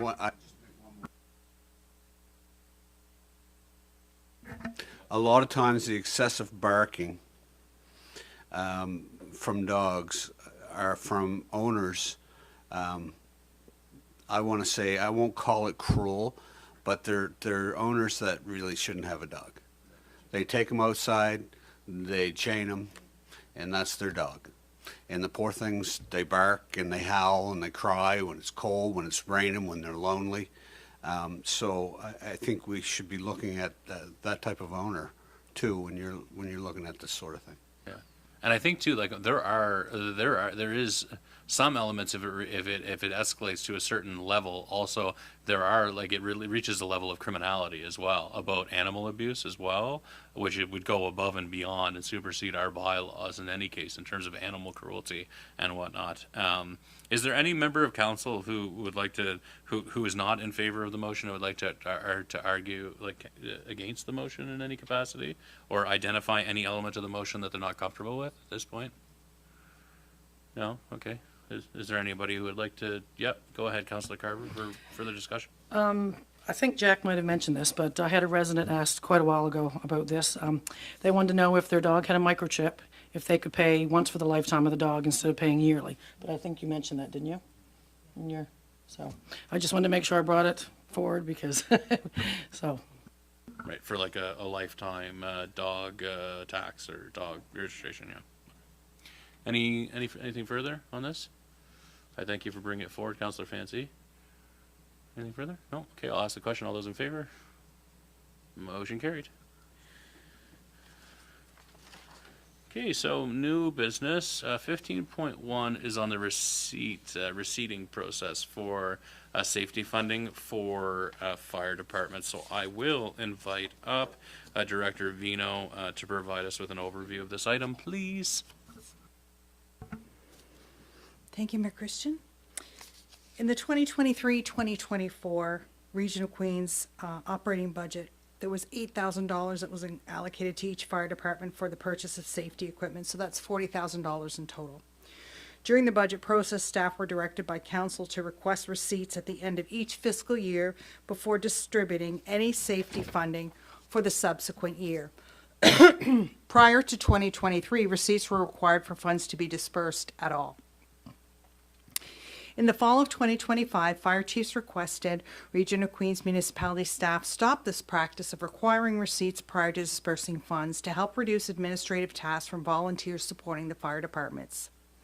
So council's options are: council directs staff to continue the requirement that fire departments provide receipts for annual safety funding, and the municipality holds funds for the subsequent fiscal year until receipts are submitted. Option 2, council directs staff to require that fire departments submit receipts before the funds are dispersed. And option 3 is council directs staff to disperse funds to fire departments without requiring receipts. I'm just going to jump down to the implications of the staff report. Removing the requirement for receipt submission removes the accountability that funds need to be expended where council intended. Financial best practice would be to require receipts to provide evidence that funds dispersed by council were expended to support the identified purpose. The annual audit of the municipality does not include expenditures of funded organizations, only that the funds were dispersed and that the disbursement was in line with the council approved budget. Thank you, Director Vino. Any questions for Director Vino on this report? Councilor Jenkins? The fire departments are required to do yearly reports to the region, I believe. Couldn't this just be included in their yearly reports to streamline things? It probably is included in their yearly reports in terms of the revenue coming from us or the region for the safety and then the expense on the safety. But the reality of the reports that we get, Councillor Jenkins, that they're just spreadsheets. So there's no external, no invoices are supplied. There's no external, no bank statements, no external supporting documents that support those numbers on that spreadsheet. There's one fire department that gets notice to reader statements done by an auditing, like an audit firm, but no audits or testing, transactional testing or anything is done. When I see the spreadsheets, I look at it, I check the math, I looked at the grant information that the disbursements that I know we made them is on there. But above that, there's really not much else I can do because they're just numbers on a piece of paper to me. Any further questions for Director Vino? Councillor Fancy? So we have one of three options. and again, how the fire department feels about it, which option they is. They don't, they find that very, because we're only looking at the small amount of money that they're, and trying to get the receipts and such as in, well, could they do better? Yes, they could, but it holds up money too, and I just have to bring it forward because there's their concerns too. Is there a question or no? Is there any other questions for Director Vito? Go ahead, Councilor Jenkins. So the most important thing is that you receive the invoice for that $8,000. So they could simply take a picture with their camera and email it to you, couldn't they? Yes, right now, sometimes they scan them to me, and sometimes they're dropped off to me in an envelope, copies of invoices with the check number that's written. It's an actual invoice from, let's say, Cummings Safety or other vendors who provide that service to them. I don't think it's a question of it's not getting spent. It absolutely is. It's just a verification that that $8,000 was spent on safety equipment or training that council had allocated that for. Is there any further questions to clarify what's contained in the staff report? Okay, I'd like to debate the motion then that the Council Region of Queens Municipality direct staff to continue the requirement that fire departments provide receipts for annual safety funding, and the municipality holds funds for the subsequent fiscal year until receipts are submitted. Can I get someone to move? Moved by Councillor Wenzel. Is there a second to the motion? Seconded by Councillor Roy. Debate or discussion? Councillor Wenzel, as you move the motion, would you like to provide any discussion at this time? Not really. I think holding the funds until the receipts are submitted is an accurate way to do business. And to Director Vino's point, it's the will of council that this is where the money's spent. We need to know for sure that that's where the money's spent. So, Councillor Fancy, I believe, would you like to provide anything further discussion? I think sometimes it's just because we're only looking at a small amount. Sometimes the receipts and things, I think sometimes can be an issue. Just because it isn't like you got $25,000, $30,000, $40,000. So, I think it's it seems it's holding back money on them, and they always get a little annoyed with it. So. Mm-hmm. Yep. I was in the meeting. I was at the last fire services meeting when this came up, and the members of various chiefs articulated their annoyance with having to provide receipts to substantiate the expenses. Now, in speaking with staff, my understanding is that there's nothing of the much larger budgets for operating the fire halls that we provide as a municipality. There's no substantiating documentation required for any of those funds, which are far greater than $8,000 and are allotted based on a formula. This, as I've understand this a little bit more, this safety funding is the same across the board. It's $8,000 per a fire department, and that's why it's not included in the general operating budget that is provided to fire departments. It is a particular component that is supposed to be directed specifically for safety funding, and so that, I think, has been why there's been the traditional practice to require receipts, so that we're just assuring that other funds, if we could include it, like, say, for example, if we went to the route of just increasing all operating funds to all of the fire departments across the board, putting that $8,000 back into the broader fund, then we wouldn't have any ability to assure that it's spent on safety. And the intent of the program was that it was for fire safety. So just to clarify that, but I hear, I was in the room, I hear that there's and of course, volunteer fire departments, it's sort of death by 1,000 paper cuts of what's required of the volunteers to operate a volunteer fire service. So I guess this decision is on balance with the annoyance that it caused the fire chiefs or the support of volunteers within the organization to provide those receipts versus us having, as the municipality and who's issuing that funding, some assurance that that the funds are being used as they're intended to be used. I think, is really the crux of the issue. And I think to what Councillor Jenkins, if you want to jump in there, is that it's, yeah, actually, I'll just let you jump in there. I think the problem is that fire departments are underfunded in Queens County and in most counties, and that 75% or higher is used for safety. Whether it's a helmet, whether it's whatever, they use it. If it's a new hose, it's for safety, so the fireman can go into a house and fight a fire with a hose that they know is workable. So I understand the point of wanting receipts, but if you're not going to want receipts for the larger amounts, I just find this point a little bit doesn't have any stability to it. Otherwise, we should be requiring that they give us receipts for every penny they spend instead of just a statement of where the money went.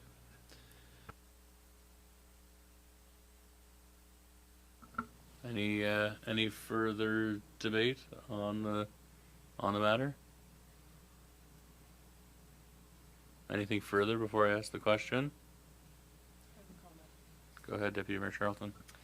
I think to Councillor Jenkins' point, I think in our previous term there were discussions about what information should we have, and maybe Director Reno can jump in here, but what we should be asking for to your point, like this isn't a lot of money, but they get a lot more money for other things, and we're not asking for receipts. So I think that really hasn't come to light. This was, I think, specific because we wanted to make sure that it was being used on safety. I understand what you're saying. I guess I'm just thinking, I'm not sure what best practice for how other municipal units deal with their fire services and what they expect for reporting and things like that back, recognizing that they are volunteers. And I think in a previous discussion in the first term, if we're going to require more from them, I think we have to have some support for them if it were to go there or whatnot. But I think if we just went through this big safety audit and we're the folks that are distributing funds, that will have to be looked at some point. And I think that we should be following best practice. So I think that this, in my mind, makes sense. I understand that volunteers are just that, they're volunteers and they're wearing lots of hats, and I certainly appreciate them. But I think I would side with our staff recommendation here to follow the best practice of having the receipts submitted. Thank you. Anything further? Councillor Jenkins? Maybe it would be simpler if the region of Queens just paid all the bills for all the fire departments. Then they'd have all the invoices in hand, and we would all know where the money went every month. It would be a good way to get reports. And then they would just have to submit their spreadsheet for what they fundraised for and submit that to the region. I think it's the point's well taken in terms of the how onerous it is for the fire departments and how clunky I think the current approach to funding the fire departments and supporting the fire departments as a centralized local government has its holes and has its gaps. So I can appreciate where you're coming from with that, Councillor Jenkins. But that is a major departure, which we're not going to tackle tonight. But any further discussion or debate specific to the motion before I ask the question? Okay. And so I'm just going to reiterate the motion that's on the floor presently is that the Council of the Region of Queens Municipality directs staff to continue the requirement that fire departments provide receipts for annual safety funding, and the municipality holds funds for the subsequent fiscal year until receipts are submitted. All those in favor? Motion's carried.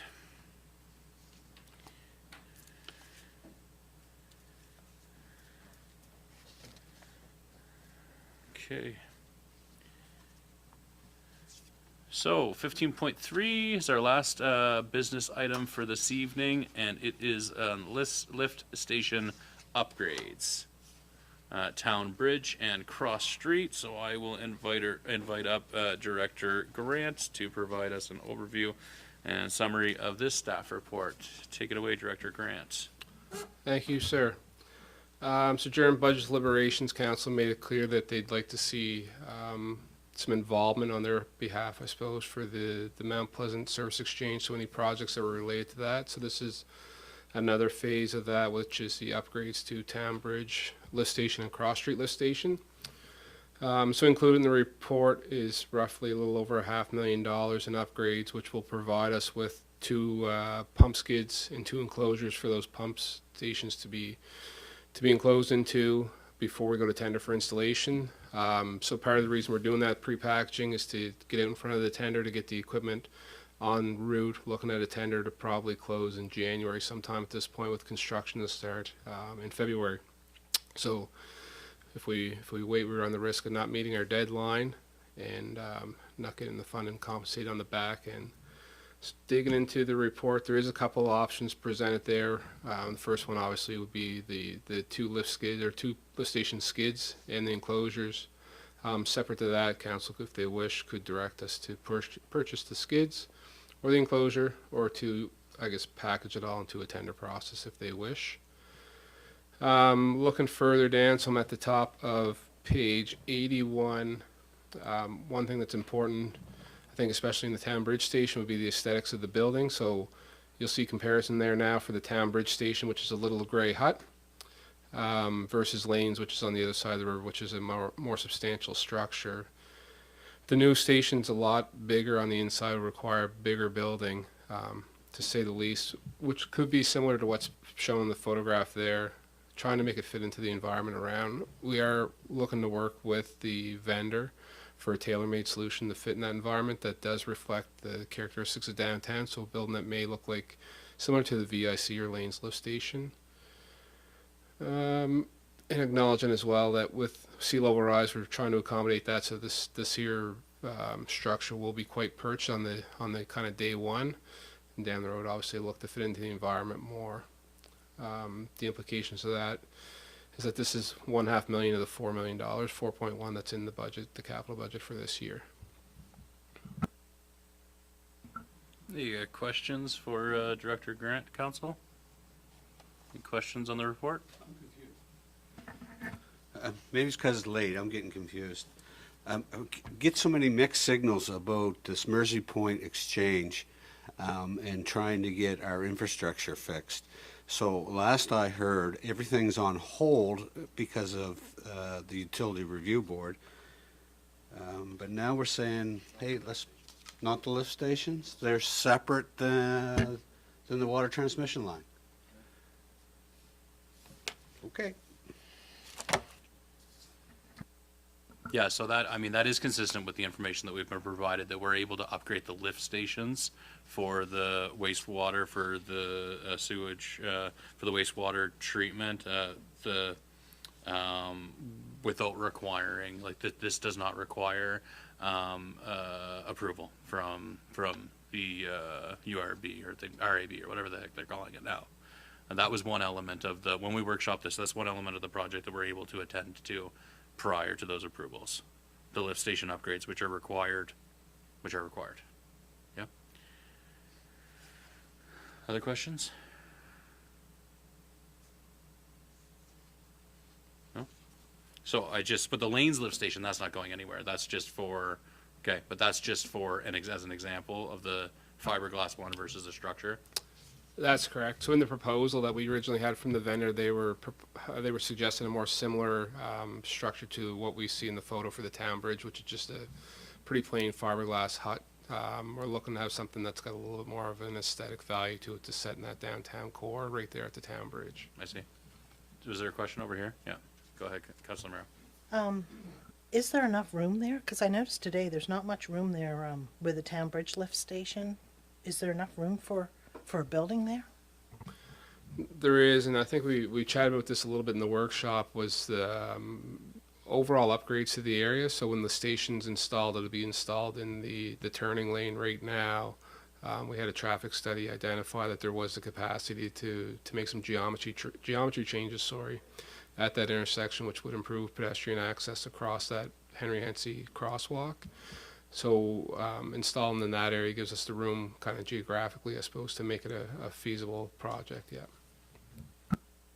Right, so the intent is to redesign that, to make some major redesign modifications to that entire intersection there. Yeah, that's correct. So the whole pump station, once it's installed, we're going to build in the geometric changes to that intersection, make the improvements for pedestrian access at the same time. Any further questions for Director Grant on the report? I'm going to make the comment that I very much appreciate the new reports and the various options that are outlined with the analysis of the relative kind of pros and cons of the various options being presented. I greatly appreciate your work in preparing the report. Thanks for that. If there's no further questions, Council, I am going to ask for someone to move that the Council of the Region of Queens Municipality direct staff to proceed with the pre-purchase of lift station equipment and fiberglass enclosures for Town Bridge and Cross Street at a cost of $500,415 plus HST. Moved by Deputy Mayor Charlton. Is there a second to the motion? Seconded by Councillor Romero. Do you want to get in there first? Would you like to debate it? No. Okay. Any further discussion or debate on the item? Is there a member of council who would like to debate the counterpoint, that would prefer to see another option as to what's being recommended here, or argue against the recommended option in the motion? No? Any debate or discussion on the item at all? No? Probably the sign of a good report. I hope that's not the case. You should be asked questions. Yeah. Are there further clarifications that you require this time? Okay. I will ask the question. All those in favor? I'll ask again. I didn't see it. All those in favor? Motion's carried. Okay. All those against? Okay. All right. Okay. I will ask to adjourn the meeting. Motion to adjourn. Moved by